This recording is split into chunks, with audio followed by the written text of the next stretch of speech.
Good morning students. आज हम discuss करेंगे दो हमारी मेन क्रॉप्स हैं जो फॉडर क्रॉप्स हैं, forage and fodder crops. That is first is a berseem crop and second is lucerne crop. So first हम डिस्कस कर लेते हैं बरसीम के बारे में। तो जो बरसीम का इंग्लिश नेम है वो है Egyptian clover and scientific name is Trifolium alexandrinum. Scientific name के बारे में आपको मैं पहले भी पिछले लेक्चर में भी बताया था जब हमने वीट का कल्टीवेशन किया था।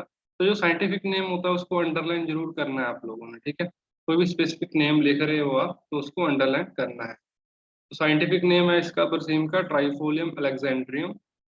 इसकी जो स्पीशीज है अलग अलग वो है white clover, subterranean clover, red clover, crimson clover, और जो इसकी फैमिली है लेगुमिनेसी भी बोल सकते हो और इसको आप फेवेसी भी बोल सकते हो।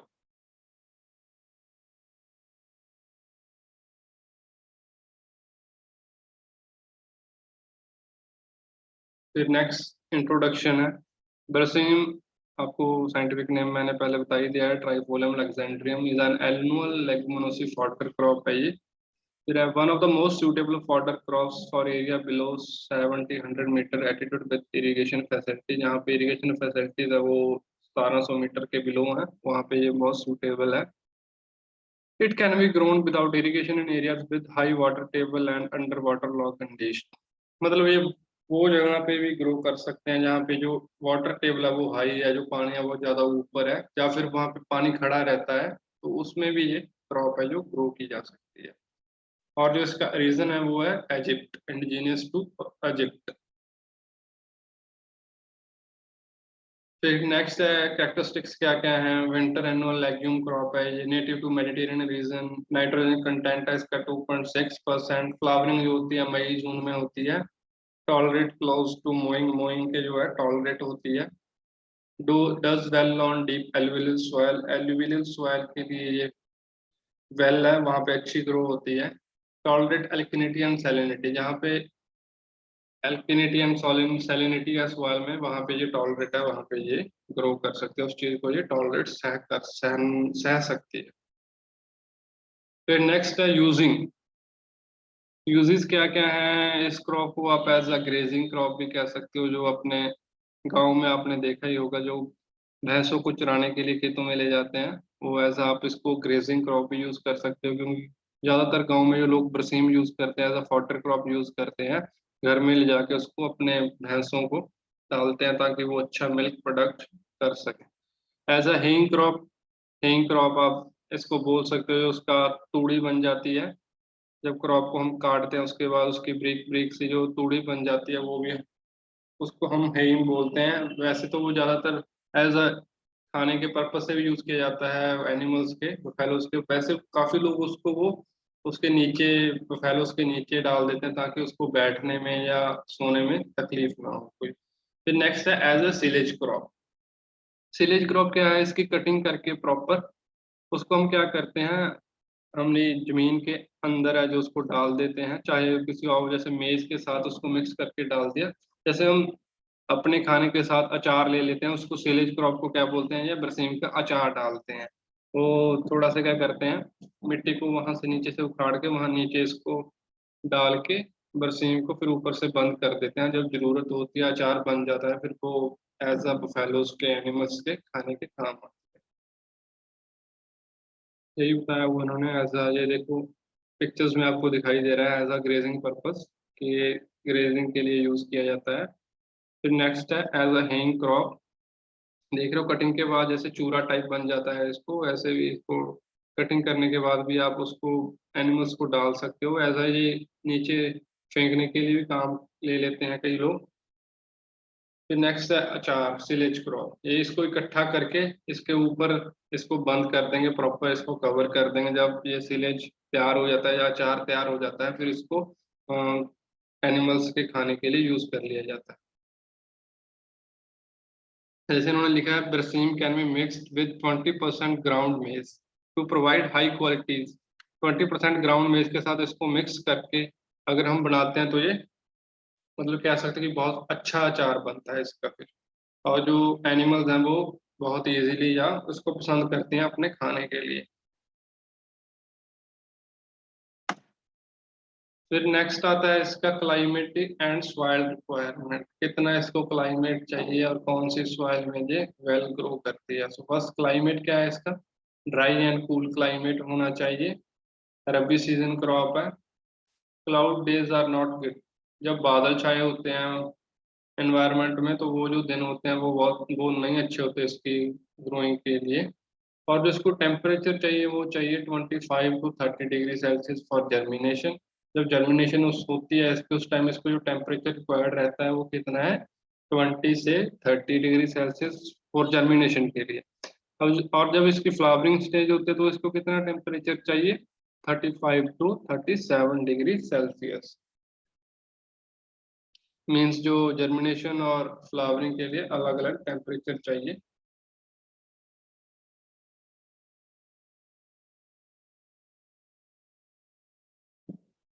फिर नेक्स्ट आता है सीजन। सीजन रबी क्रॉप है तो अक्टूबर नवंबर ही होगा।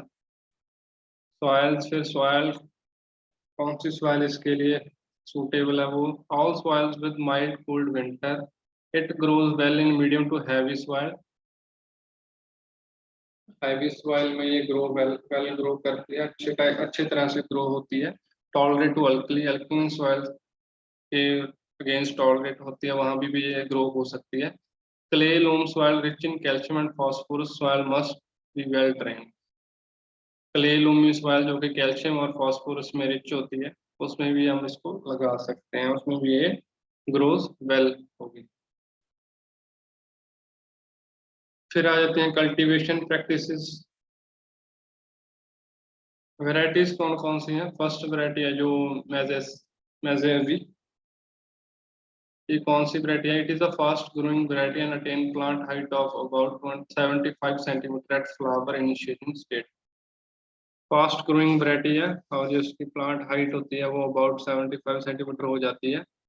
On an average it gives 500 to 600 quintals green water. मतलब एक एवरेज निकाली जाए तो ये कितनी फॉडर की यील्ड देती है, 500 से 600 quintal and 100 to 125 quintal dry matter yield. और जो ड्राई मैटर की यील्ड है वो कितनी होती है, 100 to 125 per hectare in about 5 cutting. Means जो ग्रीन फॉडर की यील्ड ये देती है वो 500 से 600 क्विंटल पर हेक्टेयर, और जो ड्राई मैटर की जो यील्ड है इसकी वो होती है 100 to 125 क्विंटल्स पर हेक्टेयर। और जो इसमें क्रूड प्रोटीन होता है वो कितना होता है, 20%। फिर जो नेक्स्ट वैरायटी है वो है VL1। This is a long duration variety as compare to the commonly grown variety Mescavi. Because of this, one additional cutting may be obtained from this variety by the end of June. It gives an average green fodder and dry matter yield. जो इसकी average green fodder की yield है वो है 600 quintal per hectare, और जो इसकी dry matter की यील्ड है वो है 130 क्विंटल पर हेक्टेयर। फिर जो थर्ड वैरायटी है इसकी वो BL22, ये भी लॉन्ग ड्यूरेशन वैरायटी है। इट गिव्स एंड जो इसकी यील्ड होती है ग्रीन फॉडर की यील्ड वो है 750 क्विंटल पर हेक्टेयर, एंड जो ड्राई मैटर की यील्ड है इस वैरायटी की वो है 135 क्विंटल पर हेक्टेयर। फिर जो इम्प्रूव्ड वैरायटी हैं जो हमने इम्प्रूव करके बनाई हुई हैं वो वैरायटीज का नाम लिखे हुए हैं। फर्स्ट है पूसा ज्ञान IGFRS 99-1, UPV 101, 103, 104 एंड 105। कई बार क्वेश्चन आ जाता है कॉम्पिटिटिव एग्जाम में कि हाँ इम्प्रूव्ड वैरायटी कौन कौन सी हैं, या फिर ऑप्शन में वो डाल देते हैं ऑब्जेक्टिव टाइप क्वेश्चन में भी ये एक वैरायटी इसमें डाल के बाकी कोई और वैरायटीज डाल के कि हाँ इसमें से जो इम्प्रूव्ड वैरायटी कौन सी है बरसेम की। तो ये वैरायटीज के नाम याद रखने आपको बहुत जरूरी है। फिर नेक्स्ट आता है फील्ड प्रेपरेशन। और जब हम कोई भी क्रॉप लगाते हैं तो फर्स्टली फील्ड प्रेपरेशन तो करते हैं, हमने क्लाइमेट भी देख लिया कितना चाहिए, हमने सॉइल भी देख ली इसको कौन सी सॉइल है ये सूटेबल होगी, और फिर जो है वो है वैरायटीज देख ली कौन कौन सी वैरायटीज ज्यादातर लोग यूज करते हैं लगाते हैं। फिर जो आता है फील्ड प्रेपरेशन की, क्रॉप लगाने से पहले तो हमें फील्ड प्रेपरेशन तो करना ही पड़ेगा, कैसे में तो हम फील्ड में लगा के जाकर वहां लगा नहीं सकते। फर्स्टली क्या करना पड़ेगा हमें, फील्ड प्रेपरेशन। तो फील्ड प्रेपरेशन में क्या है, fine and smooth seed bed free from clods, free of termite and ants. Termite और आंट से ये जो फील्ड होता है हमारा फ्री होना चाहिए। The land should be well tilled levelled and should be free from weeds. Proper उसको लेवल करना चाहिए लेवलर के थ्रू, और जो वीड नहीं कोई होना चाहिए फील्ड में, should be free from weeds. फिर जो सीड रेट की बात है कि हाँ हम कितना सीड जो डालते हैं जब हम क्रॉप लगाते हैं, तो 20 से 25 kg पर हेक्टेयर, हेक्टेयर में 20 से 25 kg जो जरूरत होती है सोइंग के लिए। और जो हम इसकी स्पेसिंग रखते हैं वो है 25 centimetre apart by drilling and then plank, 25 centimetre चाहिए। फिर सोइंग कब होती है? अक्टूबर नवंबर, हम पहले भी बात कर चुके हैं कि रबी सीजन क्रॉप है, अक्टूबर नवंबर में ही सोइंग होगी। किसके थ्रू कर सकते हैं? ब्रॉडकास्टिंग, ब्रॉडकास्टिंग भी कर सकते हो आप, वैसे ही हाथ में लेके उसको फैला सकते हो अपने फील्ड में। Line sowing, line to line, lines में भी सोइंग कर सकते हो। Seeds are small in size mixed with mustard and sown, mustard के साथ भी सोइंग करके आप, मस्टर्ड के साथ भी मिक्स करके आप इसको लगा सकते हो। सोइंग मेथड कौन कौन से है? फ्लडेड मेथड, जहाँ पे पानी प्रॉपर खड़ा है फील्ड में, उसमें भी आप सीधा ये ब्रॉडकास्टिंग कर सकते हो। ड्राई फील्ड में भी कर सकते हो कि हाँ ड्राई फील्ड में ऐसे आपने लाइन सोइंग कर दी, बाद में उसको इरिगेशन दे दी।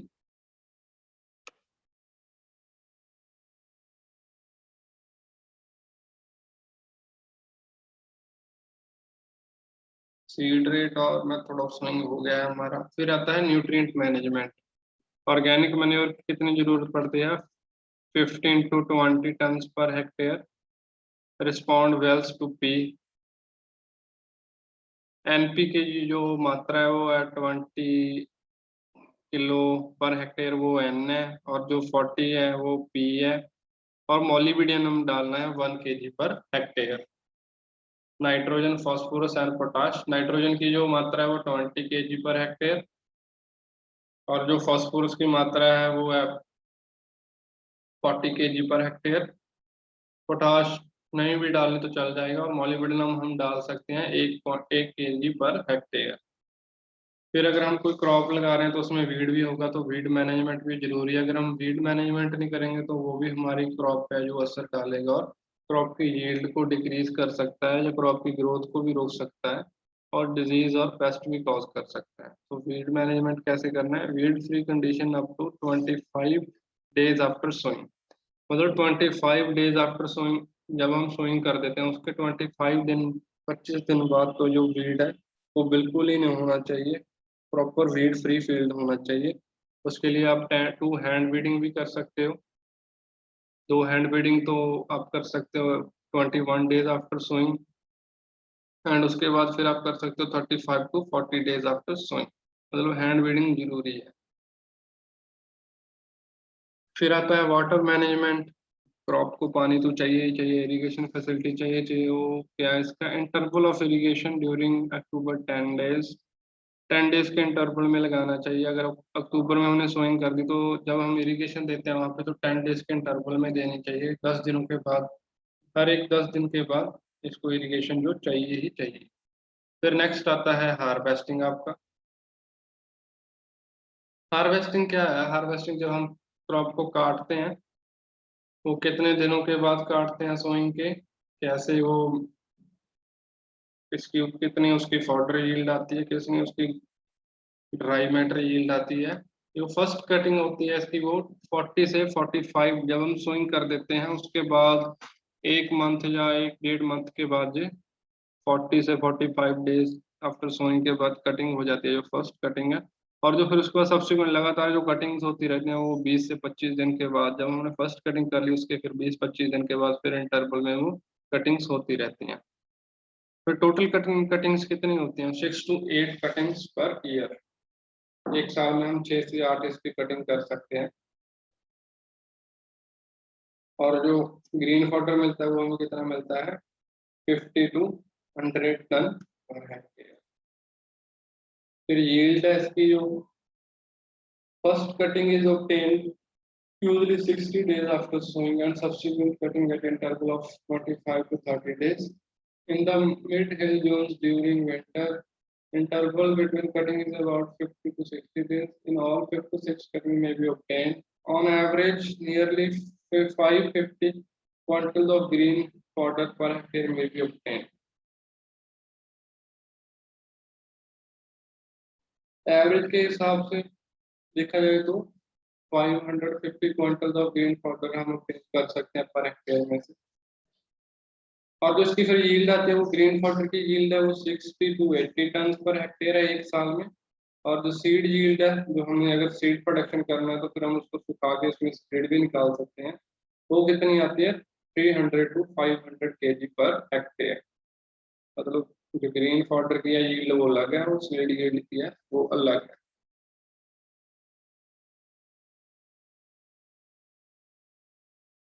फिर सीड प्रोडक्शन हम कैसे कर सकते हैं, जब फाइनल कटिंग होती है तो हम उसको क्या करते हैं, फाइनल कटिंग करते नहीं, उसको ऐसे ही छोड़ देते हैं। अगर हमने उसमें से सीड निकालना है, जैसे सीड पर्पस के लिए काम कर रहे हैं, तो जो फाइनल कटिंग होती है एंड ऑफ फैब्री, तो उसको काटने में उसको हम ऐसे ही रख लेंगे ताकि वो अच्छे से सूख जाए। कासनी and other weed should be eradicate, अगर उसमें कासनी और कोई और वीड है तो उसको हम एरेडिकेट उसको निकाल देंगे। Irrigate frequently during the formation and ripening of seed, मतलब इरिगेशन जरूरी है। अगर जब सीड है जो पकना स्टार्ट होता है या सूखना स्टार्ट होता है या उसको प्रॉपर राइप होता है तो उसमें इरिगेशन की जरूरत है। On an average 2.5 quintal seed में भी obtained पर हेक्टेयर, 2.5 क्विंटल्स जो हम obtained कर सकते हैं एक हेक्टेयर में से एवरेज।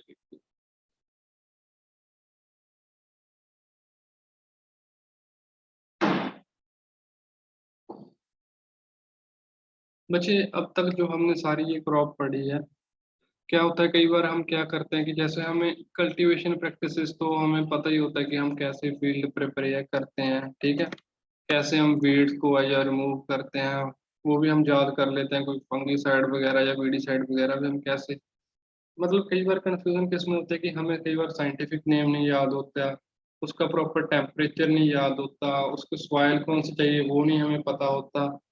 मतलब ये सारी जो चीजें हैं ये प्रॉपर ध्यान में रख के आपको पढ़ने की जरूरत है कि उसका साइंटिफिक नेम, क्योंकि अगर साइंटिफिक नेम में कोई गलती होगी तो आपके मार्क्स कटेंगे ही कटेंगे। प्रॉपर उसका क्रोमोसोम नंबर कितना है, उसका जो ओरिजिन है वो कितना, कौन से ओरिजिन में वो स्टार्ट हुआ था, तो और उसकी फैमिली क्या है। एक और बात जो मैंने पहले स्टार्टिंग में बताया था कि साइंटिफिक नेम को जो आप अंडरलाइन जरूर करोगे, ठीक है बच्चे।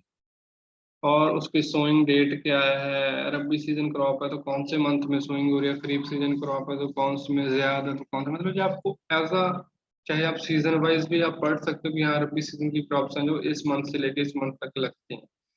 जो इसका क्लाइमेट है, टेम्परेचर आपको एज इट इज याद होना चाहिए कि हाँ अगर रबी सीजन क्रॉप है अक्टूबर नवंबर में लग रही है तो हमें टेम्परेचर भी पता होगा कि हाँ जब हम अक्टूबर नवंबर में तो टेम्परेचर कितना होता है, ठीक है। मतलब ये सारी चीजें जो ध्यान में रखनी होती है कि यील्ड, तो यील्ड तो सारी क्रॉप की अलग अलग होती हैं, तो आप ऐसा तो नहीं है कि एक क्रॉप की यील्ड याद कर लिया आपने या अपने माइंड में सेट कर ली, वो आप उससे तो काम चलेगा नहीं। हर एक क्रॉप की अलग अलग यील्ड है। और आपको एक और कंफ्यूजन भी है कि आपका ये जो सब्जेक्ट है क्रॉप प्रोडक्शन, उसमें सारी क्रॉप्स ही हैं, आपने सभी क्रॉप्स का origin, distribution, species, varieties, soil, climate, sowing, irrigation facility, insect pest, yield, उसका हार्वेस्ट, ये सारी आपने हर एक क्रॉप का अलग अलग पढ़ना है, क्योंकि आपके सिलेबस में सारी क्रॉप्स ही हैं। Cereal crop, pulses crop, forage crop, fibrous crop, oil seed crop, ये सारे आपको क्रॉप ही हैं। तो आपको ये ध्यान में रखना है कि कंफ्यूज नहीं होना हर एक क्रॉप में। जैसे फैमिली का आपने याद रखना है तो आप ऐसे भी याद रख सकते हो कि जो सीरियल सीरियल क्रॉप्स होते हैं उस सभी की फैमिली एक होती है, वाटर क्रॉप है उसकी फैमिली एक होती है, ऑयल सीड क्रॉप, तो फैमिली तो आप ऐसा याद रखते हो, लेकिन क्रॉप का जो साइंटिफिक नेम है, क्रोमोसोम नंबर है, वो सबका अलग अलग है। तो आप ऐसा भी कर सकते हो, अगर आप कंफ्यूज हो रहे हो तो एक टेबल बना के भी आप इसको प्रिपेयर कर सकते हो कि उसमें सारी वैरायटी, सारी जो आपकी क्रॉप्स हैं उनके नाम लिख लिए, फिर उन सभी के साइंटिफिक नाम लिख लिए, उनके क्रोमोसोम नंबर लिख लिया, उनका ओरिजिन लिख लिया और उनको उनका फैमिली लिख लिया। चलो ये तीन चार चीज़ों के आप टेबल बना के भी इसको प्रिपेयर कर सकते हो। अगर आप टेबल बनाओगे तो आपको याद रहेगा, आपको पढ़ना भी इजी हो जाएगा कि हाँ हर एक क्रॉप का। और आप ऐसा भी इसको कर सकते हो कि एक जो रबी क्रॉप्स हैं, जो मतलब सीरियल क्रॉप्स हैं, उसको उसका टेबल अलग बना सकते हो, फॉरेज का अलग बना सकते हो। उससे आपको क्या कंफ्यूजन नहीं होगी कि हाँ सीरियल क्रॉप्स की ये सीरियल क्रॉप्स हैं और ये फॉडर क्रॉप है, ये ऑयल सीड क्रॉप है, इनकी ये फैमिलीज ये ही है। क्योंकि आपको ये भी पता होना जरूरी है कि ऑयल सीड क्रॉप्स कौन सी हैं, सीरियल क्रॉप कौन सी हैं, फॉडर क्रॉप कौन सी हैं, तभी आपको फिर कंफ्यूजन नहीं होगा उनकी फैमिलीज में, ठीक है।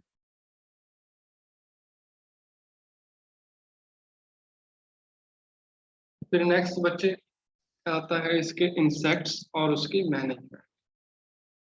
फर्स्ट है grass hopper. It damage crop by eating leaves. जो ग्रास हॉपर होता है आपको पता ही है, लीव्स खा जाता है। अगर हमारे क्रॉप के वो लीव्स खा जाएगा तो क्रॉप डैमेज होगी, उससे जो यील्ड में भी उसमें लॉस आएगा, उसकी ग्रोथ में भी लॉस आएगा। It occurred mostly in month May and June month. If infestation is observed spray crop with malathion. मतलब आपको अगर लग रहा है कि ये इन्फेस्टेशन हो रही है तो आप किसकी स्प्रे कर सकते हो, ये भी आपको प्रॉपर एज इट इज याद रखना पड़ेगा कि हाँ, अगर ग्रास हॉपर हमारी क्रॉप को इन्फेक्ट कर रहा है, अगर हमें वहाँ पे ऑब्जर्व हो रहा है कि इन्फेस्टेशन हुई हुई है, तो हमें कौन सा जो है स्प्रे करना है। तो इसमें क्या है, मैथाइलिन 50 EC @ 500 मिलीलीटर। 500 मिलीलीटर कितने लीटर पानी में आप डाल के उसको मिला के स्प्रे करनी है, 80 से 100 लीटर ऑफ वाटर पर एकड़, 1 एकड़ में, ठीक है। और ये भी आपने बात ध्यान में रखना है, जब आप स्प्रेइंग करते हो तो उसके 7 या 8 दिन तक हमने जो कैटल्स को फीड के लिए नहीं डालना है, क्योंकि वो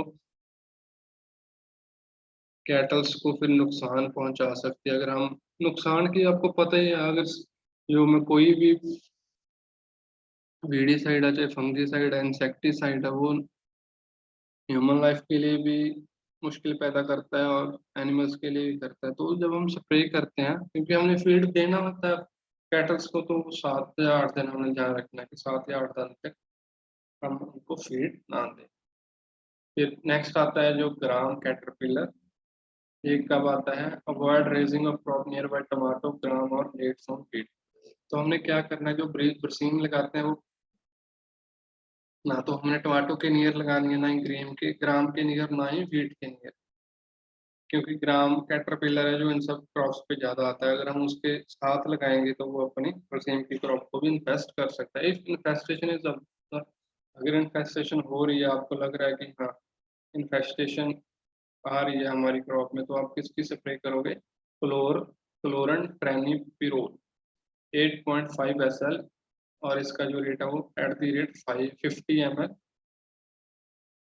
और इसको वही 80 से 100 लीटर ऑफ वाटर में डाल के स्प्रे करने हैं। मैक्स पैक स्प्रेयर भी यूज कर सकते हो आप। मैक्स पैक स्प्रेयर आप सबने देखा ही हुआ है, ये फील्ड में ज़्यादातर यूज होता है, उसके थ्रू भी स्प्रे आप कर सकते हो। फिर जो डिजीज, ये तो थे इंसेक्ट कौन कौन से लगते हैं, और जो मेन इंसेक्ट ग्रास ऑपर, ग्राम कैटरपिलर। कई बार ऑब्जेक्टिव टाइप क्वेश्चन में भी आपको पूछ लेते हैं, क्योंकि ये क्वेश्चन ज्यादातर आते ही आते हैं। एक तो वैरायटीज के क्वेश्चन ज्यादातर आते हैं, और एक डिजीज या इंसेक्ट के, ठीक है। तो आपको ये भी पूछ सकते हैं कि बरसीम को जो है कौन कौन से इंसेक्ट है जो इन्फेस्ट करते हैं, ठीक है। तो आपको ये नाम भी याद रखने जरूरी है। और फिर आता है डिजीज, जो स्टेम रॉट। फर्स्ट डिजीज है stem rot. Stem rot is seed borne disease, seed में लगती है। इट causes rooting of stem near soil surface. White fungus growth is observed in nearby soil. ये देख रहे हो ना, वाइट वाइट सा हो रहा है यहाँ पे, ये सारी वाइट फंगस है, और ये किसके थ्रू आती है, स्टेम रोड जब डिजीज आती है तो। Remove and destroy affected plant. अगर आपको यहाँ इन सारे प्लांट्स में लग रही है, तो आप इन सब प्लांट्स को ही रिमूव कर दो, ताकि ये आगे फैल ही ना पाए। अगर आपको ज्यादा लग रहा है तो आप क्या करो, टेक स्प्रे ऑफ कार्बेंडेजियम 400 ग्राम लेके उसको 200 लीटर ऑफ वाटर में घोल के मिक्स बना के उसका फिर उसको स्प्रे कर सकते हो पर एकड़। वैसे तो अगर किसी प्लांट में आपको लग रही है कि हाँ ये प्लांट में है जो इन्फेस्ट कर रहा है, ये जैसे इन्होंने दिखाया हुआ है, ये वाइट वाइट सा और रखा है ना, तो आप ऐसा भी कर सकते हो कि इस प्लांट को सारे को उखाड़ के इस मिट्टी को उछल फुसल कर सकते हो इसकी, ताकि जो फंगस है वो आगे ना फैले, आगे हमारे प्लांट्स को है इन्फेक्ट ना कर पाए। अगर आपको लग रहा है कि ज्यादा फील्ड में सारी में हो रहा है, तो आप उसकी स्प्रे कर सकते हो कार्बेंडेजिम 400 ग्राम में। जो 400 ग्राम पाउडर टाइप इसको लेके आप पानी में 200 लीटर ऑफ वाटर में घोल के मिक्स बना के इसका उसकी स्प्रे कर सकते हो, ठीक है। वही है, फिर अगर आप स्प्रे करते हो तो वो भी आपने ध्यान रखना है कि 7 से 8 दिन तक आप फिर उसको फीडिंग के लिए मत डालना कैटल को, क्योंकि वो उसके लिए बहुत हानिकारक होती है।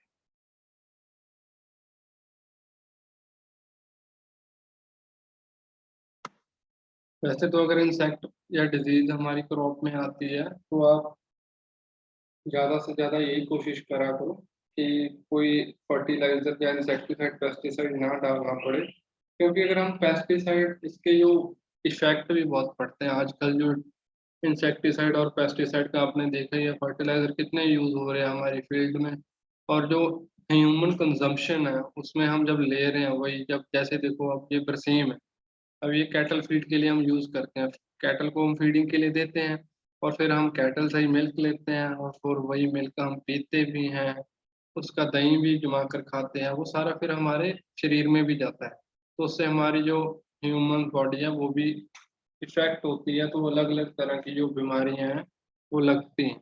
सो जैसे इन्होंने बताया हुआ है कि अगर कोई आपको लग रहा है प्लांट इफेक्ट है, तो ये नहीं सोचना कि हाँ यार सारे में ही कर देते हैं स्प्रे सारे ही इफेक्ट होगा। पहले प्रॉपर उसको चेक करो, अगर वही जगह है या वहीं पे प्लांट है जो इफेक्ट हो रहा है, तो आप उसको उखाड़ दो, वहां से डिस्ट्रॉय कर दो उसको। ऐसा नहीं है कि उखाड़ के साथ में ही फेंक दो, या तो उसको कहीं दूर ले जाके उसको आग लगा दो, डिस्ट्रॉय कर दो, या फिर नीचे धरती में उसको मिट्टी उखाड़ के नीचे दबा दो, क्योंकि अगर आप वहीं फेंक दोगे इसको काट के, तो वहां से फंगस फिर उसमें ये डिजीज बाकी क्रॉप को इन्फेक्ट कर सकते हैं, तो प्रॉपर उसको डिस्ट्रॉय करना है, वहां से उखाड़ना है, फिर उसको डिस्ट्रॉय भी करना है।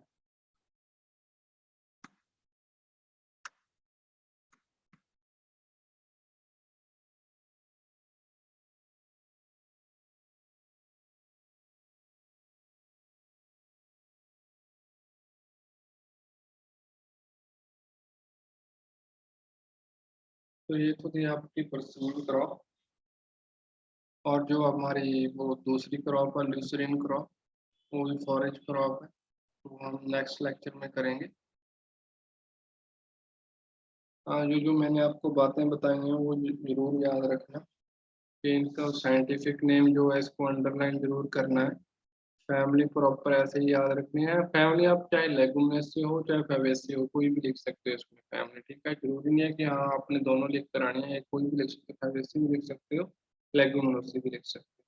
स्पीशीज के नाम भी याद रखने, कई बार स्पीशीज के नाम भी पूछ लेते हैं एग्जाम में कि यहाँ के कौन कौन से स्पीशीज है, तो अपने स्पीशीज भी याद रखने हैं। दो तीन नाम याद कर सकते हो आप, जो आपको जैसे व्हाइट क्लोवर, रेड क्लोवर, ये इजीली याद हो सकते हैं, क्रिम्सन क्लोवर, ये दो तीन नाम आप ऐसा याद कर सकते हैं।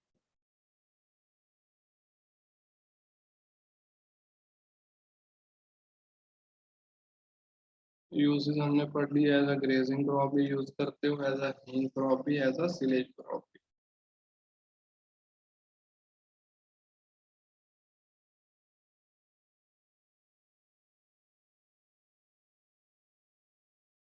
ठीक है बच्चे, तो जो नेक्स्ट क्रॉप है हम आपकी वो नेक्स्ट लेक्चर में करेंगे, ठीक है। ये आप तस्वीरें भी देख सकते हो कि जो grazing as a grazing purpose है, वो कैसे लोग, कई लोग तो क्या करते हैं, वो गांव में ज़्यादातर लोग क्या करते हैं, वो अपने फील्ड में ही वहाँ पे ले जाते हैं बफेलो, उसको वहीं जाके उनको ग्रेजिंग करवा देते हैं, या फिर कई बार क्या करते हैं, हम उसको वहाँ से काट कर लेकर आके वहाँ घर में अपने एज अ हैंग उसको काट के अच्छी तरह से फिर उसको फीड के लिए डाल देते हैं। और ये सिले अचार बनाते हैं, ऐसा उसको काट के, जैसे इन्होंने हैंग में यहाँ काट रहे हैं ये सारा, ठीक है, ये आपको पिक्चर में दिख रहा है ना, ये सारी क्रॉप इन्होंने काट ली है। अब इसको क्या करेंगे, ये इकट्ठा कर लेंगे ऐसे एक जगह, एक जगह इकट्ठा करके फिर इसको प्रॉपर कवरिंग कर देंगे, ताकि कहीं से ऊपर ना रह पाए। तो जब इसकी प्रॉपर कवरिंग कर देंगे, फिर जब ये तैयार हो जाता है सिलेज, या इसको अचार बोल सकते हो आप, तो उसके बाद थोड़ा थोड़ा करके आप वहां से निकाल के इसको कैटल को फीड के लिए डाल सकते हो। उनको खाने में भी इसका बहुत मजा आता है, क्योंकि जब हम भी अचार के साथ अपना खाना खाते हैं तो उसका स्वाद अलग ही होता है। वैसे ही जब ये अचार, ये सिलेज वो फीड करती हैं, तो उनको भी बहुत मजा आता है, ठीक है, इसको बहुत अच्छे तरीके से और खुश होकर वो खाते हैं। ठीक है बच्चे, नेक्स्ट जो क्रॉप हम नेक्स्ट लेक्चर में करेंगे, ठीक है। Okay, thank you.